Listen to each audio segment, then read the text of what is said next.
ملک بھر میں سنسنی پھیلانے والے دیشہ معاملے کے ملزمین کے انکاؤنٹر کو آج 1 سال مکمل ہو گیا ہے۔ تلنگانہ کے سائبرآباد پولیس کمشنریٹ حدود کے تونڈا پلی گیٹ کے قریب ویٹرنری ڈاکٹر دیشہ کی عصمت دری کرنے کے بعد 4 ملزمین نے اس کے جسم پر پٹرول ڈال کر شاد نگر کی چٹان پلی کے اندرا برج کے نیچے زندہ جلا دیا تھا۔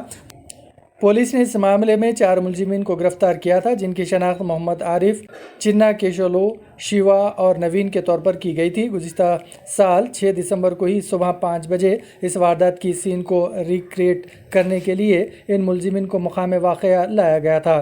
تاہم اسی دوران یہ ملزمین پولیس پر حملے کے بعد فرار ہونے کی کوشش کر رہے تھے کہ پولیس کے ساتھ ہوئے انکاؤنٹر میں یہ ملزمین ہلاک ہو گئے تھے۔ اس انکاؤنٹر کے واقعے کے بعد پولیس کی مختلف شعبوں سے ستائش کی جا رہی تھی۔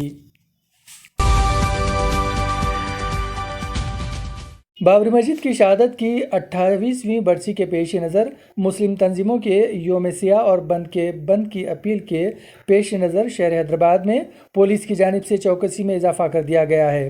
مختلف تنظیموں بشمول مجلس نے مسلمانوں سے اپیل کی ہے کہ وہ اپنے کاروبار رضاکارانہ طور پر بند رکھیں۔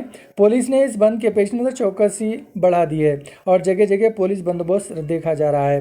حساس مقامات پر پولیس پیکٹ تعینات کر دیا گیا۔ پولیس کی گشت میں بھی اضافہ کر دیا گیا۔ تلنگانہ اور آندھرا پردیش میں کئی مسلم تنظیموں کی جانب سے رضاکارانہ بند اور یوم سیاہ منایا گیا۔ رضاکارانہ طور پر کاروباری ادارے بند رکھے گئے۔ مساجد میں بابری مسجد کے دوبارہ اسی مقام پر تعمیر کے لیے دعائیں بھی پی گئی۔ ساتھ ہی کئی تنظیموں نے مساجد کو آباد رکھنے کی بھی خواہش کی اور نمازیوں کی پابندی پر زور دیا۔ ریاستی پولیس نے نابالغ بچوں کو گاڑی چلانے کی اجازت نہ دینے کی خواہش کی ہے۔ اس سلسلے میں تلنگانہ پولیس کی جانب سے کیے گئے ٹویٹ کو کمشنریٹ پولیس حیدرآباد انجنی کمار نے ری ٹویٹ کیا ہے۔ اس میں انہوں نے 9 سیکنڈ کے ایک ویڈیو کو بھی پوسٹ کیا۔ اس مختصر ویڈیو، جس کو اب تک کئی افراد نے دیکھا ہے، میں دکھایا گیا ہے کہ ایک نابالغ لڑکا جو بغیر ہیلمٹ غلط انداز میں بائک چلا رہا ہے اور اپنی بائک کا توازن کھو دینے کے نتیجے میں گر پڑا۔ اس ویڈیو کے ساتھ یہ پیغام دیا گیا ہے کہ نابالغ یا کم عمر بچوں کو گاڑی دینے سے گریز کرے۔ مہاراشٹر کے بعد اب بی جے پی کو اتر پردیش کے قانون ساز کونسل کے انتخابات میں زبردست شکست کا سامنا کرنا پڑا۔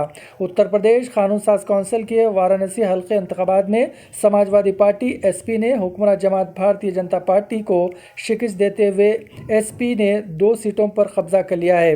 قبل ازیں مہاراشٹر کے قانون ساز کونسل کے گریجویٹ حلقے کے 6 نشستوں کے لیے ہوئے انتخابات میں بی جے پی کو شکست کا سامنا کرنا پڑا تھا۔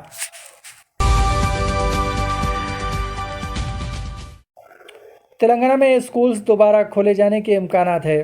عہدیدار 2 یا 3 ہفتوں میں اسکولز کی کشادگی کے منصوبے میں ہیں۔ اس سلسلے میں ایک تجویز محکمہ تعلیمات کی جانب سے ریاستی حکومت کو روانہ کی گئی ہے۔ حکومت کی جانب سے اجازت ملتے ہی ریگولر کلاسز کا آغاز ہوگا۔ اس وقت مقامی تنظیموں کے تعاون سے اسکولز اور کلاس رومز کی صاف صفائی کا کام کیا جا رہا ہے۔ سمجھا جاتا ہے کہ کووڈ پروٹوکول کے مطابق ایک کلاس میں 20 بچوں کو بیٹھنے کی اجازت دی جا سکتی ہے تاکہ سماجی فاصلے کو برقرار رکھا جا سکے۔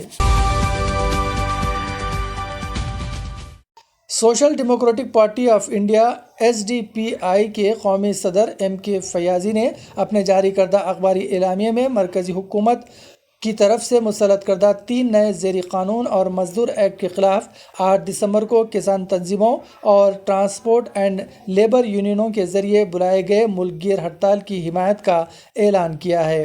MK فیاضی نے اس بات کی طرف خصوصی نشاندہی کرتے ہوئے کہا ہے کہ کسان اور مزدوروں کے زبردست احتجاج کے بعد ہی BJP حکومت مظاہرین کے مطالبے پورے کرنے کے موڈ میں نہیں ہے۔ مرکزی BJP حکومت کا اٹل اور متکبرانہ رویہ تباہ کن اور تکلیف دہ ہے۔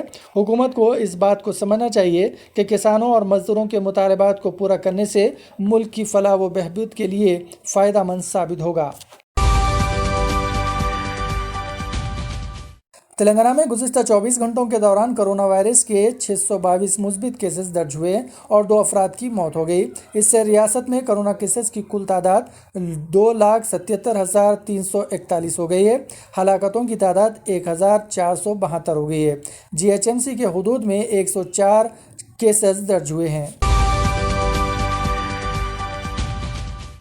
چیف منسٹر تلنگانہ کے چندرشیکھر راؤ نے 8 دسمبر کو کسانوں کے بھارت بند کے مکمل تائید کا اعلان کیا۔ انہوں نے کہا کہ ان کی جماعت اس کی تائید کرتی ہے اور پارٹی کارکن بھارت بند میں حصہ لیں گے۔ TRS نے کسانوں کی جانب سے زرعی اصلاحات سے متعلق قانون کے خلاف کیے جا رہے احتجاج کی تائید کا اعلان کیا۔ KCR نے یاد دلایا کہ یہ قانون کسانوں کے خلاف ہے، اسی لیے ان کی پارٹی نے پارلیمنٹ میں اس کی مخالفت کی ہے۔ KCR کے اس اعلان کے بعد شہر میں مختلف طریقے سے گشت کی جا رہی ہے کہ لاک ڈاؤن پھر دوبارہ شروع ہوگا۔ ناظرین، ہم آپ کو بتاتے چلیں کہ کوئی لاک ڈاؤن ابھی حکومت کی طرف سے نہیں ہوگا۔ ہاں، البتہ 8 دسمبر کو بھارت بند کے تائید کے خاطر میں چیف منسٹر نے بھی بند کا اعلان کیا ہے۔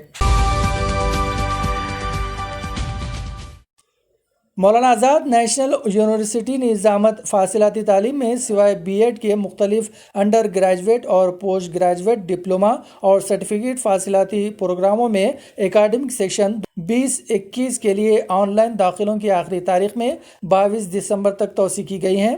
اس سے قبل توسیع شدہ آخری تاریخ 30 نومبر تھی۔ یہ توسیع یونیورسٹی گرانٹس کمیشن کے احکامات کے مطابق کی گئی ہے۔